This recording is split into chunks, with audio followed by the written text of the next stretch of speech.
Welcome back to Knowledge Hub. Zoo hypothesis may explain why we haven't seen any space aliens. Ask your friends why scientists have failed to find extraterrestrials, and you can be sure at least one of them will offer the following answer. Humans are not worthy. We're flawed beings. We routinely threaten one another, not to mention other species and the environment. That doesn't sound very civilized, and it offers a plausible explanation for the lack of alien contact. Perhaps the extraterrestrials know we're here but don't want to deal with us, either by communicating or by visiting. This idea is endlessly appealing. It's also old. In 1973, MIT radio astronomer John Ball published a paper in which he suggested that the lack of success in uncovering cosmic company wasn't due to a lack of aliens. It was because these otherworldly sentients have agreed to a hands-off policy. They've kept their distance not because we're imperfect, but because of our right to pursue our own destiny. Diversity is something that everyone in the cosmos is assumed to value, so life-bearing worlds should be left to their own evolutionary development.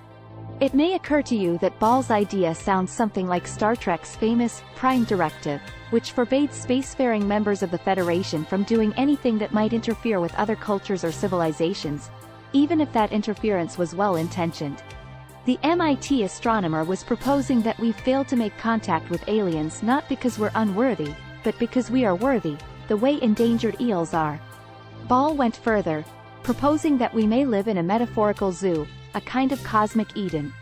The aliens of the galaxy have somehow arranged things so that our planet is shielded from them by one-way bars. They can observe us, but we can't observe them. One nice thing about this conjecture is that it offers a solution to a long-standing puzzle known as Fermi's paradox. Broached nearly 70 years ago by physicist Enrico Fermi, it rests on the fact that the universe is very old. Consequently, if intelligent life is commonplace, then some of it is surely advanced enough to have colonized the entire galaxy. We should see evidence of aliens everywhere. The fact that we don't might be explained by Ball's hypothesis.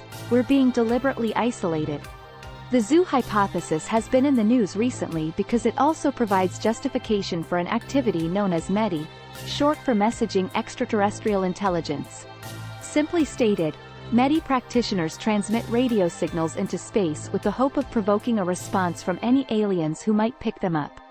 In 2017, a Norwegian antenna was used to beam a message to a star system 12 light-years away. Earlier this month, this whole enterprise was discussed by researchers at a meeting in Paris. Douglas Vakoch, the president of METI International, a San Francisco-based organization that organized the Norwegian transmission, invoked the zoo hypothesis as a possible justification for broadcasting. After all, if the hypothesis is correct, then it's understandable why our efforts to find signals from space have been unsuccessful. We've been mindlessly pacing our earthly cage while the extraterrestrials maintain their distance and keep watch. But as Vakoch argues, this one-way scenario might be changed. If a zoo animal suddenly starts barking through the bars, saying, "I'm here and I think you're out there," those on the other side might respond. Simply put, METI's deliberate transmissions might lead to a discovery of cosmic company because the broadcasts would tell the aliens that we no longer require their helicopter parenting. We're adult enough for them to get in touch. Still, the zoo hypothesis is dependent on earthly life being really important. Our existence is apparently significant enough that it dictates the behavior of societies that might be millions or billions of years more advanced.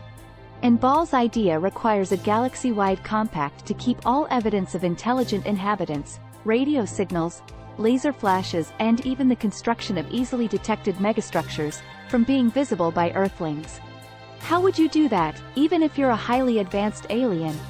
In addition, the idea that all extraterrestrials are keen to keep the evolution of our planet free and natural sounds odd, self-centered and a bit too altruistic. Let's face it, the Prime Directive has never been in fashion with us. Indeed, we seem to prefer the opposite. On Earth, we interfere with one another's cultural development all the time. So the zoo hypothesis seems more than a little forced. On the other hand, I have to admit that it's cagey. Thanks for watching.